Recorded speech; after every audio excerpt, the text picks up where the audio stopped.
अस्सलाम वालेकुम प्यारे दोस्तों, उम्मीद करता हूँ कि आप सब खैरियत से होंगे। आज की जो वीडियो है ये केमिस्ट्री की पेयरिंग स्कीम है 9th क्लास की, जो कि हमारा पेपर है उसके लिए। इसमें 3 पोर्शन है। पहला पोर्शन सेक्शन का है शॉर्ट क्वेश्चन का।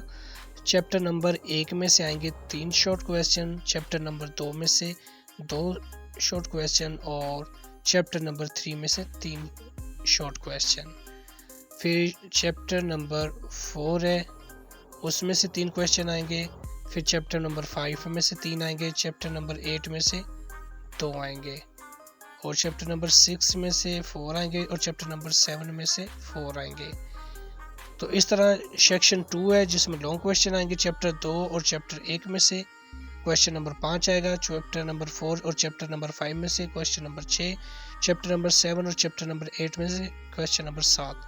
तो इस तरह आपके लॉन्ग क्वेश्चन आएंगे। तो प्यारे दोस्तों, अच्छे से दिल लगाकर तैयारी करें और अपने आप को मनवाएं, मेहनत करें, सिर्फ मेहनत करें, बार बार प्रैक्टिस करें, इतनी प्रैक्टिस करें कि आपको हर चीज़ ऐसे लगे कि जैसे आपने 1000 बार मशक की हो। अगर आप चैनल पर नए हैं तो चैनल को सब्सक्राइब ज़रूर करें ताकि मेरी हर नई वीडियो आपको बआसानी मिल सके। अपना बहुत सारा ख्याल रखना, दुआओं में याद रखना। अल्लाह हाफिज़।